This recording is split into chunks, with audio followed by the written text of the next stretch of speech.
Hello and welcome to Encore. Today we're talking movies, top of the bill. Ever wished you could see your favourite television series on the big screen? Well, if you're in Paris, you're in luck. We'll tell you about the cinema where you can see your favourite TV personalities larger than life. Plus, a man, a woman, and 40,000 animated sketches. Strife and sexual humour reign in Bill Plympton's energetic animated romp, which proves cartoons are not just for kids. And a Hollywood classic with a comic twist. We check out a wacky homage to Casablanca that brings the 1940s film to the Paris stage. Our cinema critic Lisa Nesserson is here to go through all this with me, so let's get started.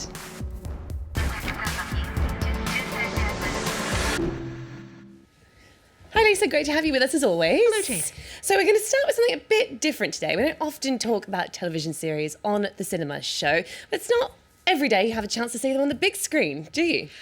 This is true. This is a stupendous event which is being held at the Forum des Images in central Paris, which is actually a film library that collects images, moving images of Paris. But they also offer really intelligent programming in their 5 theaters, and they were way ahead of the curve when 5 years ago they decided to start Series Mania, which, as the name implies, is about episodic TV. The programmers knocked themselves out, finding the best TV series from all over the world, from France, of course, but also from the US, the UK, Australia, Canada, the Nordic countries, Israel, Korea, and Japan, because addictive TV is being made just about everywhere. I imagine it's quite good fun seeing your favourite TV characters up there on the big screen. Most of the time it's a revelation because a lot of film directors are working in television now. Steven Soderbergh, James Gray, Agnieszka Holland, and the shows look really good on a huge screen. And it's fun to watch TV with, hundreds of other people. They are also running a curated TV co-production market to bring together European producers, and it's been an amazing success so far. This year they received 80 submissions and they picked out 10. Well, I'm a big fan of House of Cards, Girls, Game of Thrones. Can I check any of those out? They showed all 3 of them last year. There's episodes of Games of Thrones this year. On opening night, I saw True Detective. Which, a little interesting fact for you, a friend of mine actually made the title sequence for that. I'd like to go check that out on a cinema screen. Oh, it's excellent, the title sequence. Bravo. This year, I'm looking forward to some of the things they're offering. Silicon Valley, Master of Sex, Ray Donovan, and a Russian series set in 1961 about a cinematographer who the KGB forces to film a comedy about life on a collective farm. And that wacky premise came about when Russian film director Valery Todorovsky met the creator of Mad Men. And by the way, if you like The Walking Dead, they're going to be showing all of season 4 all night long until 6 in the morning, and you can even come early and get made up as a vampire or a zombie by students who are studying special effects makeup. I'm definitely not going to mention that to my geeky boyfriend because I won't see him for the next week. All right, let's go back to films now, Lisa. American animator Bill Plympton has a new feature out called Cheatin. Now, just by the sounds of the title, it doesn't sound like this cartoon is one for the kiddies, is it? Not really. This is adult animation at its finest. Plympton writes, I made him into a Latin emperor. Plympton writes and directs and animates gleefully surreal tales that make us feel like we're being allowed into the imagination of an extremely imaginative individual. And this movie is unabashedly sexy in the sense that, sex makes the world go round. And I really like the French title, Les Amants Électriques, or The Electric Lovers, and that would be in the sense of passion so strong it's like putting your finger in a light socket. Now, there's no dialogue in this film, but there is a strong storyline, isn't there? There is no dialogue, but the sound effects literally could not be better. And there's the musical score by Nicole Renaud, which is absolutely fab. It's the story of gorgeous Ella, who meets hunky Jake, and sparks immediately fly. They get married, he's working at the gas station, and they are deliriously happy. But their love is so intense that when a mercenary floozy, who has her sights set on stealing Jake, shows Jake trumped up evidence that Ella has been cheating on him, the couple takes on, shall we say, murderous tones. It's a terrific illustration of that old saying, you can't live with them, you can't live without them, and it's funny as well as freewheeling and uninhibited. Let's take a look.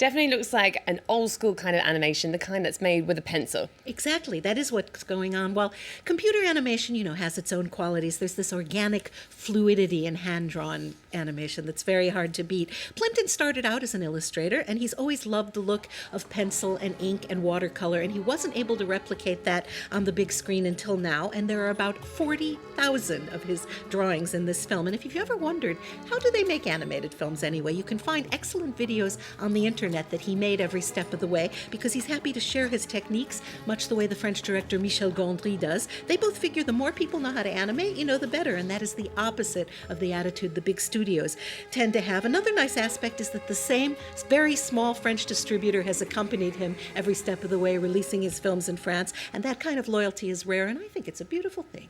Certainly is, and he's also managed to build a fan base, hasn't he? He has indeed. Terry Gilliam, for example, is a big fan of his. So are a lot of other people. He was able to raise $100,000 on the crowdfunding site Kickstarter. I'll start another one of my own called that. And that's interesting. They got $100,000, but they only asked for $75,000. And Kickstarter was surprised that so many of the donations came from here in Europe. It definitely proves his popularity, doesn't it? All right, moving on now, Lacey. We've got quite a mixed bag in this show. We don't often have a good excuse to talk about theatre either, but Paris is hosting a run in English of the Edinburgh Fringe hit Casablanca.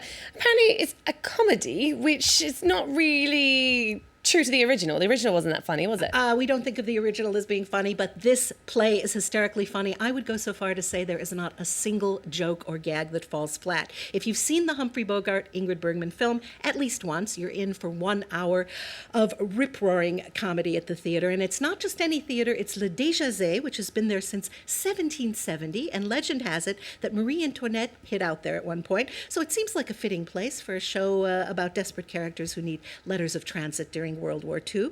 France 24, including me, went to see the show. Let's take a look. Kiss me as if it were the last time. And freeze! A Hollywood classic with a comic twist. It was raining heavily. Casablanca, the play brought to Paris for 11 nights. A dream come true for the actors. We're now here in Paris, with Good Paris. But every time we do it, we think, that's it finished. We generally think, fantastic. So we were in Barbados last year going, what a great way to finish. Yeah. And then we get a phone call, you're going to France. Yeah.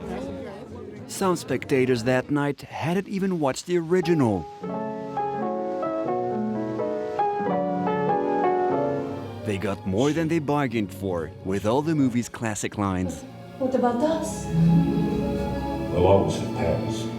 Now, of course, if you know the movie, you'll notice an essential character is missing.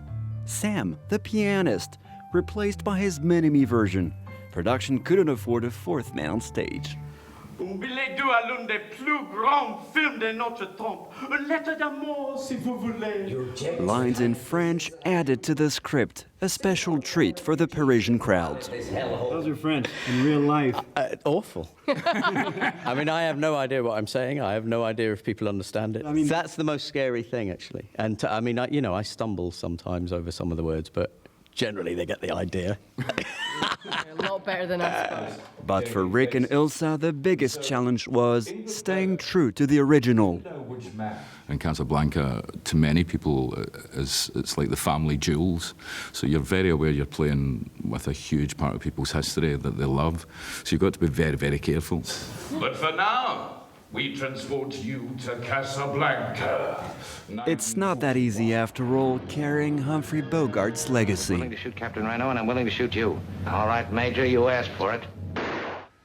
Looks fantastic. What did you think, Lisa? Do you think the play does the movie justice? Oh, absolutely. It not only does justice to the film, but it sort of gently mocks our suspension of disbelief, our agreement of what we're going to do when we go to a movie. I should point out that those three actors play absolutely all the roles. They do a terrific job. The film was made during World War II, so it had a very small budget. For example, there couldn't be any zippers in Ingrid Bergman's dresses because they needed the metal for the war effort, and they play on that. There was a lot of fog and smoke machines on the set, so here Shakespeare, they come out with an aerosol can of hairspray or something, and we're supposed to understand that that's the fog effect. Brilliant. It's great fun. I definitely want to go check that one out. Well, from a film as a play to a play as a film now, when most people hear the name Orson Welles, they think of Citizen Kane or his groundbreaking radio play based on the War of the Worlds. But Welles was also a lifelong Shakespeare enthusiast, and his version of Othello is re-released this week in France, isn't it, Lisa? It is. The recently restored Othello, which stars Welles himself, Welles sells, as the Moor who became unmoored, is a brilliant portrait of suggestion and jealousy taken to extremes. We have two things about jealousy today. From the opening frames, it's a lesson on how to grab viewers with the sheer visual power of cinema. Each stark, bold shot is a marvel of framing and composition, as you can see, and it's set in a time when hoodies were hoodies. Everybody has a burnous. Some people think Shakespearean drama is kind of hard to follow, but Iago makes no bones about how he feels when he says, "I hate the Moor." And like all good Shakespeare, there's phrases that we still use today, aren't there? There are indeed. Othello gave us jealousy, that green-eyed monster, wear my heart upon my sleeve, and 'tis passing strange. And now I can say I performed Shakespeare on French television. The story of Welles's life is really him doing jobs for money so he could do these sort of passion projects, and this one is extraordinary. All right, well, thanks very much, Lisa. That brings us to the end of the show. Thanks as always for sharing your cinematic insights and also your acting skills with us today. We're going to leave you now with a snippet from the film Othello. Thanks to you for tuning in. Don't forget you can get more movie and culture news on our website. Enjoy and see you soon.